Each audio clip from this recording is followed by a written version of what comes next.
ಎಲ್ಲಿಗೂ ನಮಸ್ತೆ. ನಾನು ನಿಮ್ಮ MLM trainer life coach Sanjay ಮಾತಾಡ್ತಿರುವಂತದ್ದು. ಸ್ನೇಹಿತರೆ, ಇವತ್ತಿನ ಟಾಪಿಕ್ ಏನಂತಂದ್ರೆ ಡೈರೆಕ್ಟ್ ಸೆಲ್ಲಿಂಗ್ ಡೆಫಿನಿಷನ್ ನ ತಿಳ್ಕೊಳ್ಳುವಂಥದ್ದು, ಡೈರೆಕ್ಟ್ ಸೆಲ್ಲಿಂಗ್ ನ ಅರ್ಥ ತಿಳಿಸೋದಕ್ಕೆ ಒಂದು ವಿಡಿಯೋ ಮಾಡ್ತಿರುವಂತದ್ದು.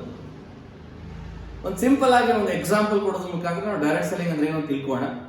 ಒಂದು ಟೂತ್ ಪೇಸ್ಟ್ ನ ಒಂದು ಕಿರಾಣಿ ಶಾಪ್ ಅಲ್ಲಿ ಸೇಲ್ ಆಗ್ತಾ ಇದೆ ಅಂತಂದ್ರೆ ಅದನ್ನ ನಾವು ರಿಟೇಲ್ ಸ್ಟೋರ್ ಸೇಲ್ ಅಂತ ಹೇಳ್ತೀವಿ.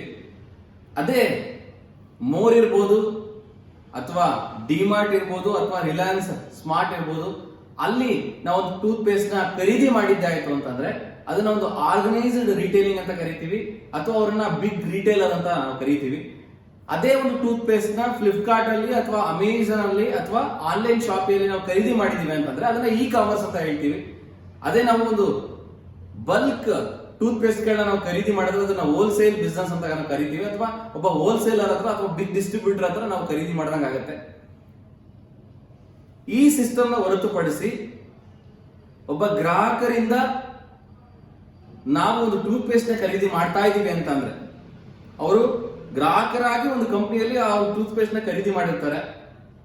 ತಾವು ಬಳಸಿ ಒಂದು ಒಳ್ಳೆ ರಿಸಲ್ಟ್ ಸಿಕ್ಕಿರುತ್ತೆ, ಅದನ್ನ ಇನ್ನೊಬ್ರಿಗೆ ರೆಕಮೆಂಡ್ ಮಾಡ್ಬೇಕು ಅಂತ ಅನ್ಸಿರುತ್ತೆ. ನೋಡಿ, ನಾನು ಕೂಡ ಒಂದು ಪೇಸ್ಟ್ ಬೇಕಾಗಿತ್ತು, ಇಂಥ ಒಂದು ಕಂಪ್ನಿನ ನಾನು ತಗೊಂಡೆ, ತುಂಬಾ ಚೆನ್ನಾಗಿದೆ, ನೀವು ಕೂಡ ತಗೊಳ್ಳಿ ಅಂತ ಹೇಳಿ ಒಬ್ಬ ವ್ಯಕ್ತಿ ರೆಕಮೆಂಡ್ ಮಾಡಿದ್ರಿಂದ ನಾವು ಒಂದು ಪ್ರಾಡಕ್ಟ್ ನ ಖರೀದಿ ಮಾಡೋದಿದೆಯಲ್ಲ, ಅದನ್ನ ಡೈರೆಕ್ಟ್ ಸೆಲ್ಲಿಂಗ್ ಬಿಸ್ನೆಸ್ ಅಂತ ಕರಿತೀವಿ ಅಥವಾ ನೆಟ್ವರ್ಕ್ ಮಾರ್ಕೆಟಿಂಗ್ ಅಂತ ಕರಿತೀವಿ. ತುಂಬಾ ಜನರಿಗೆ ಡೈರೆಕ್ಟ್ ಸೆಲ್ಲಿಂಗ್ ಡೆಫಿನಿಷನ್ ಗೊತ್ತಿರಲ್ಲ.